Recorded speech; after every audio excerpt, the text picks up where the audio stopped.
안녕하세요. 생쇼입니다. 오늘 할 얘기는 프로젝트를 하다 보면 이제 워터폴 방식이 있고 뭐 애자일 방식이 있고 뭐 이렇다고 얘기를 하는데, 저는 금융 IT를 하면서 워터폴 방식밖에 프로젝트를 안 해봤습니다.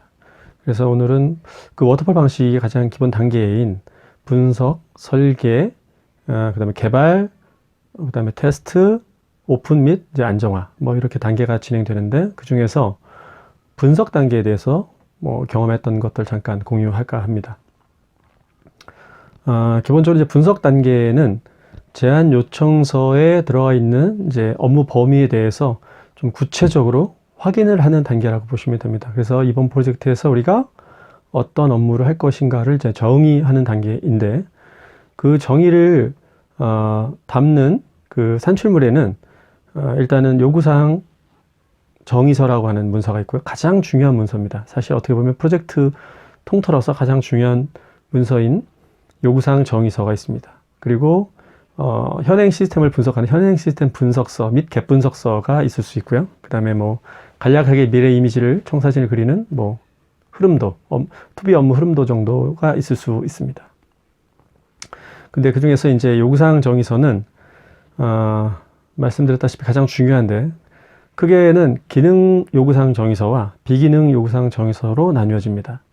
기능 요구사항 정의서는 말 그대로 이제 업무에 대한 정의입니다. 그래서 이번 프로젝트에서 어떤 뭐 기능을 넣겠다라고 하는 그런 정의가 될 것 같고요. 그다음에 비기능 요구사항 정의서는 업무를 제외한 나머지, 즉 보안이나 성능 같은 것들을 정의하는 문서가 되겠습니다. 보통 이제 한꺼번에 뭐 엑셀로 이렇게 요구사항 정의서, 비기능 요구사항 정의서 이렇게 같이 제출하게 됩니다. 뭐 근데 비기능 요구사항 정의서 같은 경우에는 보통 그 회사의 표준이 정해져 있습니다. 그래서 차세대가 아닌 경우에는 그냥 그 회사의 기준을 준용하면 됩니다. 그래서 뭐 화면은 뭐 떨어지는데 2초 이상 뭐 되면 안 된다든지, 뭐 보안상으로는 뭐 SQL 인젝션 뭐 이런 거를 대비한 어떤 코딩을 시큐어 코딩을 해야 된다든지 뭐 이런 것들이 정의되어 있다고 보시면 될 것 같고요. 업무 기능 요구사항 정의서는 말 그대로 이번 프로젝트에 어떤 일을 해야 되는데 그거를 이제 구체적으로 정의를 하는데, 보통 요구사항 ID라고 하는 것을 채번해서 관리를 하게 되는데, 이 요구사항 ID는 앞으로 이제 프로젝트를 끝까지 추적하는 그런 이제 근거 자료가 됩니다. 그래서 각 단계별로 이제 이 요구사항이 이 다음 단계에서도 잘 구현됐는지를 확인하는 그런 문서가 따라붙게 되는데, 이제 그걸 요구사항 추적표라고 합니다. 그래서 처음에 정의됐던 요구사항이 각 단계별로 잘 범위 안에 잘 들어와 있는지, 뭐 설계면 설계 문서가 이 요구사항과 매칭이 되는지를 확인하게 됩니다. 감리하는 분들도 사실상 이런 그 가장 중요하게 보는 부분이 요구사항 정의가 각 단계별로 잘 매칭이 되는지를 확인하는 게 가장 큰 업무 중에 하나입니다. 그래서 요구사항 정의는 굉장히 중요하다고 볼 수 있고요. 그 다음에 다른 업무, 문서들은 그냥 조여진 대로 하면 될 것 같고요. 가장 중요한 요구사항 정의서에 대해서 말씀을 드렸고, 그 다음에, 프로젝트를 보통 이제 하게 되면 분석 단계에서 좀 대충 하는 경향이 좀 있습니다. 그건 여러 가지 원인이 있을 수 있지만, 어쨌든 제가 볼 때는 이 분석 단계를 제대로 하지 않고, 뒤로 그냥 술렁 넘기고, 그 다음에 뭐 설계 때 같이 한다든지 뭐 이런 식으로 넘어가는 프로젝트 치고, 그렇게 깨끗하게 끝나는 경우가 별로 없었던 것 같습니다. 그래서 분석 단계가 그렇게 중요한 건데도 사실상은 좀 간과하는 부분이 있습니다.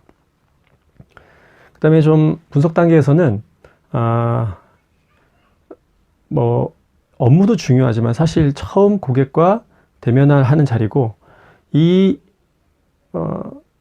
프로젝트가 잘 되겠다 안 되겠다라고 하는 판단을 사실상 할 수 있는 단계이기도 합니다. 그래서 개발하는 사람 입장에서 보면 주의 깊게 보셔야 되는 부분은 사실 어떻게 보면 업무보다도 사람입니다. 그래서 고객의 성향을 파악하는 것이 굉장히 중요합니다.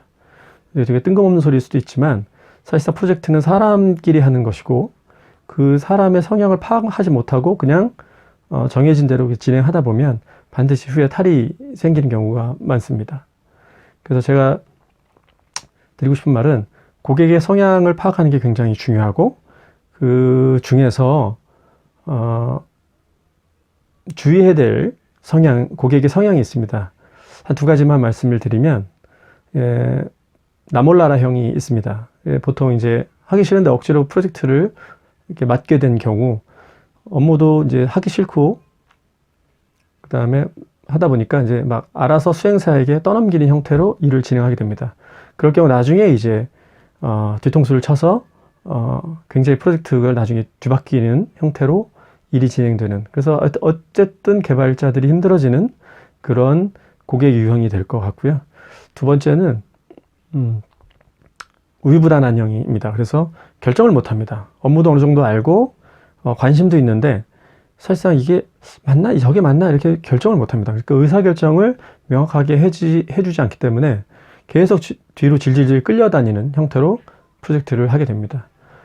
그러니까 이런 이런 분들을 대비하기 위해서는 분석 단계에서부터 명확하게 요구사항을 정의하는 것에서부터 근거 자료를 분명하게 해야 됩니다. 그래서 이때 이제 제일 중요한 게 이제 회의를 하는 거고, 회의록을 어떻게 작성하고, 그 다음에 이 회의록을 어떻게 회람시키며 응답을 받고, 아무튼 증거를 남겨라 라고 하는 것이죠. 그래서 나중에, 그럼에도 불구하고 나중에 그러니까 딴소리 하는 고객도 있지만, 최대한 이렇게 되면 근거 자료가 있으면 고객 자체도 딴소리 하는 것에 대한 부담을 느끼게 됩니다. 그래서 최대한 좋은 게 좋은 거지 하고 이렇게 넘기지 마시고 분석 단계에서부터 명확하게 하려는 노력을 해야 됩니다.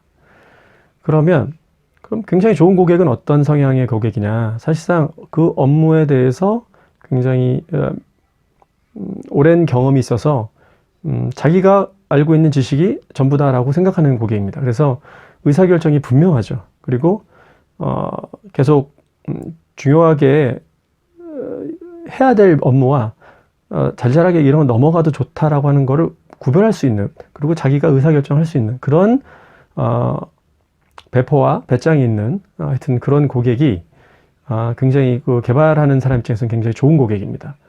뭐 개인적으로 뭐 어떤 성향이냐를 떠나서 뭐 자기랑 맞냐 안 맞냐를 떠나서 의사결정을 분명하게 하지 않으면 굉장히 나중에 힘들어지는 경우를 많이 보았습니다. 그래서 이 프로젝트가 잘 되겠냐 안 되겠냐를 판단하는 기준은 사실 고객의 성향과 이 프로젝트 수행하는 사람의 팀워크가 어떤지에 대해서 좌우되기 때문에 이때 사실상 분석 기간 안에 판가름이 사실 나게 됩니다.